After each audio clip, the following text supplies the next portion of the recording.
Logical चीज़ है जो कि कई लोग नहीं सोचते आज के टाइम पे। कई वो सोचते हैं यार फाइट होएगी तो MMA काम आएगा, बॉडी बिल्डिंग होएगी तो क्या भाई बॉडी बिल्डिंग क्या कर लेगा मसल से।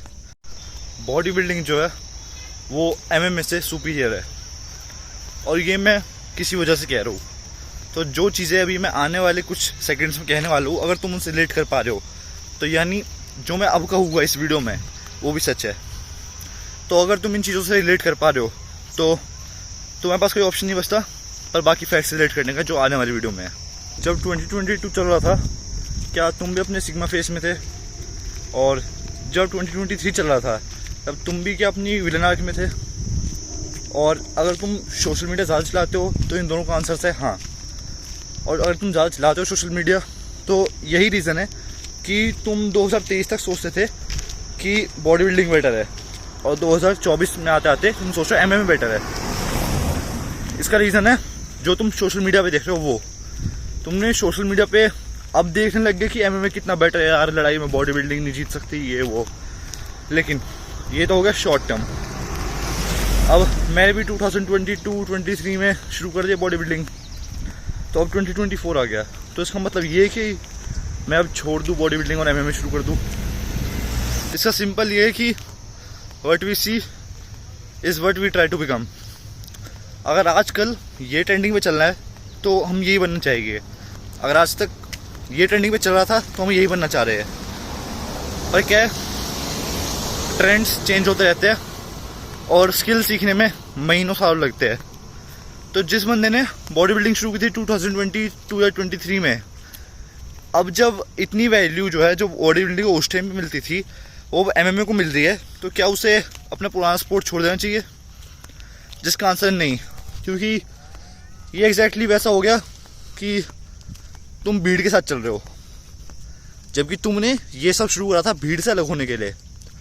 ये बहुत ही लॉजिकल चीज़ है जो कि कई लोग नहीं सोचते आज के टाइम पे। कई वो सोचते हैं यार फाइट होएगी तो MMA काम आएगा, बॉडी बिल्डिंग होएगी तो क्या भाई बॉडी बिल्डिंग क्या कर लेगा मसल से। अब मैं तुम्हें एक चीज़ समझाता हूँ, बहुत ध्यान सुनना। अगर तुम्हारी आज तक फाइट हुई है, नॉर्मल फाइट भी बचपन में या स्कूल में जो भी होती है, तो क्या तुम्हें कभी ऐसा लगा कि यार मैं एक फाइटर से पिटा हूँ, मैं एक बॉक्सिंग वाले से पिटा हूँ? नहीं। मैं रीज़न बताता हूँ क्यों। क्योंकि जो एक प्रोफेशनल प्लेयर होता है या कोई भी बंदा जो ट्रेन कर रहा है, उसे पता है कि उसे कमज़ोर पे हाथ नहीं उठाना। इसका रीज़न ये है कि उसने जो भी प्रैक्टिस करी है पिछले अपने सालों में, अपने महीनों में जो भी है, वो उसने ऑफेंस के लिए नहीं सीखा, वो उसने सीखा डिफेंस के लिए। तो वो हमेशा वो जो स्किल है वो एक स्ट्रीट फाइट में यूज़ करेगा। एंड अब इस सिचुएशन को ज़रा समझो, जिस बंदे ने एक्चुअल में फाइट करना सीखा है, क्या वो स्ट्रीट फाइट में लड़ेगा बेफालतू में? नहीं। जो बंदा स्ट्रीट फाइट कर रहा है क्या वो प्रोफेशनल होगा? नहीं। क्यों? स्ट्रीट फाइट में हमेशा सामने वाला बंदा हाथ उठाता है, ये सिचुएशन बनाता है ऐसी। लेकिन मैं जैसा कि मैं तुम्हें बताया, क्या एक प्रोफेशनल बंदा कभी ऐसी सिचुएशन आने देगा? नहीं, क्योंकि उसे पता है कि फाइट में कुछ नहीं रखा। तो ये तो हो गया कि स्ट्रीट फाइट में कैसे लोग होते हैं। मैं एक बार फिर से बता देता हूँ, स्ट्रीट फाइट में कभी भी एक ताकतवर बंदा नहीं लड़ता। अगर वो लड़ रहा है या तो 2-3 लोग हैं चीटिंग कर रहे हैं, ये बात है, या फिर वो कमज़ोर है। क्योंकि एक स्ट्रीट फाइट में कमज़ोर ही ऐसी सिचुएशन लाएगा, वही अपना दबदबा दिखाने की कोशिश करेगा, वही कोशिश करेगा कि वो सबसे अलग दिखे, सबसे ज़्यादा पावरफुल दिखे, तुम्हें छोटा दिखाए। तो वो एक प्रोफेशनल कर ही नहीं सकता। तो ये तो बात हुई स्ट्रीट फाइट में कैसे लोग होते हैं। अब मैं बात करता हूँ कि बॉडी बिल्डिंग सुपीरियर क्यों है। इसके में बस आर्ग्यूमेंट्स है, जैसे कि ट्रेंडिंग चेंज। अगर तुमने 1 साल हो गए तुम्हें जिम जाते हुए, जब से ट्रेंड शुरू हुआ था बॉडी बिल्डिंग का, तो तुमने अपने आप में मसल दिखा होगा भाई कितनी बड़ी है। मैं बड़ी है, मेरे को अच्छा लग रहा है, तो मैं इसी को कंटिन्यू करूँगा। जब ये ट्रेंड शुरू हुआ था तब मैंने भी सोचा था कि शुरुआत के 1-1.5 साल जिम जाऊँगा, उसके बाद MMA करूँगा, और सही है मैंने नहीं करा।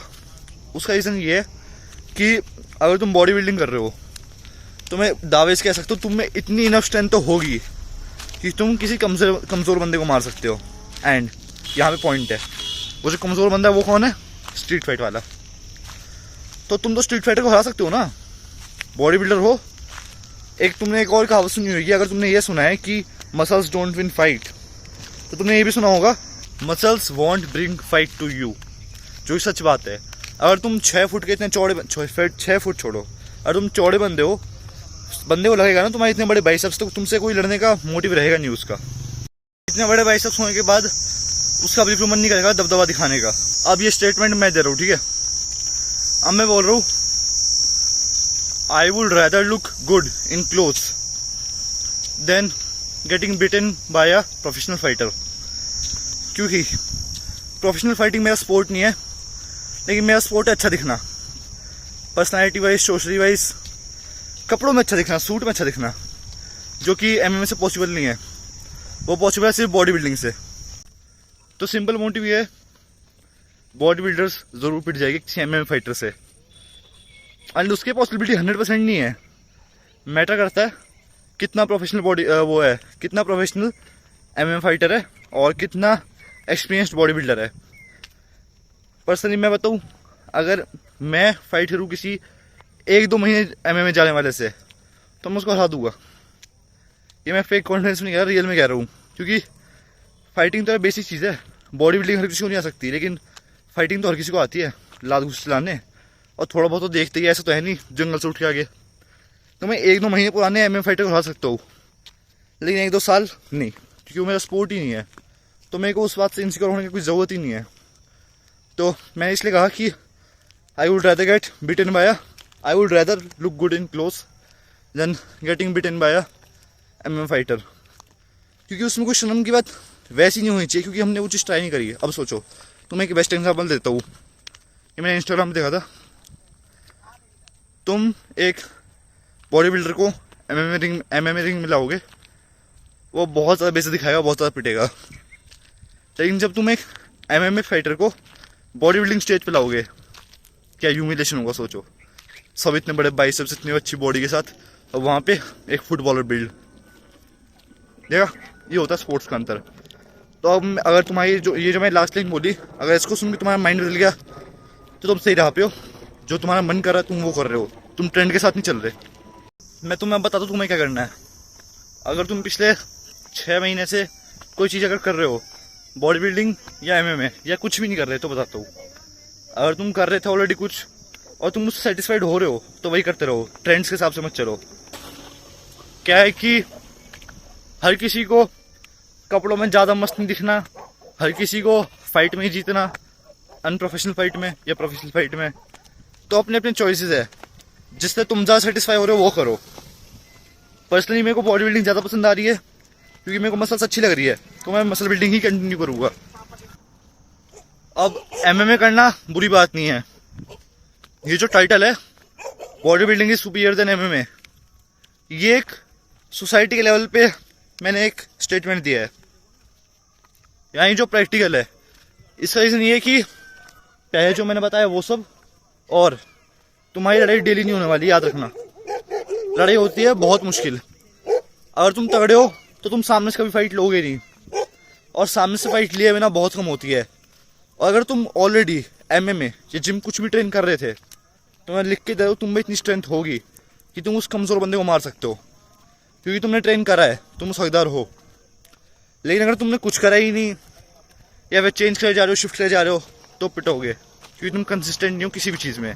तो तुम्हारी एज अगर 13 से 19-20 साल के बीच में है, तो तुम्हें जिम शुरू करना चाहिए कि नहीं, उसकी वीडियो तुम्हें यहाँ फ्लैश हो रही होगी, उसे देख लेना, शुरुआत से एंड तक तुम्हें समझ आ जाएगा।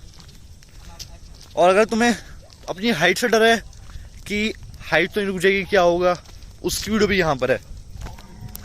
क्योंकि ये था कि जिम करने से हाइट रुक जाती है, तो वो चीज़ मैंने एक्सप्लेन करी हुई है। इसे अपने उस फ्रेंड के साथ शेयर कर दो जो कंफ्यूज है, उसे एमएमए करना चाहिए, जिम करना चाहिए, क्योंकि वो ट्रेंड्स के हिसाब से चलता है। याद रखना, तुम्हें जो करना है अपनी मर्जी से करो। तुम आसपास देख सकते हो, वो कहते हैं सुनो सबकी करो मन की, तो तुम्हें वो करना है। तो इसलिए आसपास देखो, ट्रेंड्स देखो, और अपने हिसाब से चूज करो क्या तुम्हारे लिए बेस्ट है। मेरे लिए पर्सनली बेस्ट है बॉडी बिल्डिंग, तो मैं वही करूँगा। ये जो टाइटल है, तुम्हारा इस पे क्या ओपिनियन है कमेंट्स में बताना, और वैल्यूएबल ओपिनियंस के लिए लाइक और सब्सक्राइब कर देना।